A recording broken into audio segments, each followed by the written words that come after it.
રણવીર સિંહને બોલીવુડ ઇન્ડસ્ટ્રીમાંથી 3 વર્ષ માટે બેન કરી દેવામાં આવ્યો છે ડોન 3 મૂવી છોડવા પર. તમને સમજાવું કે આની પાછળ કોણ છે અને એમનો અસલી ચહેરો શું છે અને હવે રણવીર સિંહના કેરિયર ઉપર આનાથી શું અસર પડશે. FWICE ફરહાન અખ્તરે ખાસ કરીને ફરિયાદ કરી હતી, તેના કારણે આ એક્શન લેવામાં આવ્યું છે. કારણ આપવામાં આવ્યું છે કે રણવીર સિંહે ડોન 3 મૂવી છેલ્લી ઘડીએ છોડી દીધી છે, જેના કારણે અંદાજે 45 કરોડનું નુકસાન થયું છે. ટેકનિશિયન, સ્પોટ બોય અને ક્રૂ મેમ્બરની નોકરીઓ પર ખાસ કરીને અસર પડી છે, એટલા માટે આ પગલું ભરવામાં આવ્યું છે.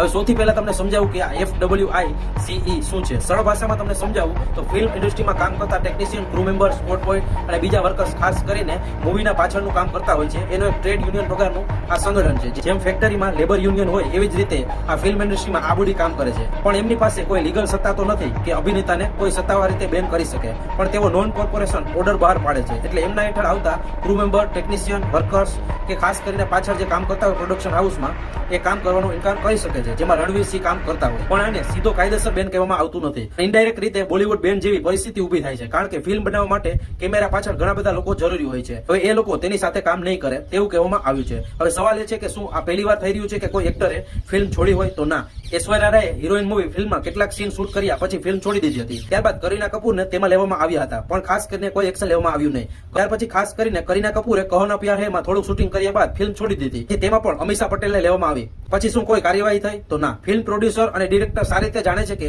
ક્યારેક મતભેદોના કારણે અથવા તો બીજા કોઈ કારણોના કારણે એક્ટરો ફિલ્મ છોડી દેતા હોય છે, પણ આ વખતે ફરહાન અખ્તરે વ્યક્તિગત રીતે ફરિયાદ કરી અને રણવીર સિંહ સામે આ કાર્યવાહી કરાવી. હવે ઘણા લોકોનો દાવો છે કે અસલી ટાર્ગેટ તો રણવીર સિંહ નહીં, પણ એમના કહેવા મુજબ આ આખી બાબત પાછળ ધુરંધર ફિલ્મના ડિરેક્ટર આદિત્ય થારને ટાર્ગેટ કરવામાં આવી રહ્યા છે. એમના મત મુજબ આ બેન દ્વારા આખી ઇન્ડસ્ટ્રીને એક મેસેજ આપવામાં આવી રહ્યો છે કે આદિત્ય થાર સાથે કામ કરશો તો 10 વખત તમારે વિચારવું પડશે, નહીં તો તમારું પણ આવી જ રીતે થશે. કેટલાક લોકોનું માનવું એ પણ છે કે આદિત્ય થારે પોતાની ફિલ્મમાં પાકિસ્તાન અને ISI વિશે અલગ અલગ નેરેટિવ બતાવ્યો, જેના કારણે ખાસ કરીને બોલીવુડના કેટલાક લોકો નારાજ થયા છે. અત્યાર સુધી ખાસ કરીને પાકિસ્તાનને સારું બતાવવામાં આવતું હતું ફિલ્મ ઇન્ડસ્ટ્રીમાં. આદિત્યએ પાકિસ્તાન અને ISI ને ખુલ્લા પાડ્યા ધુરંધરમાં, તો આવી રીતે નારાજગી બતાવી રહી છે.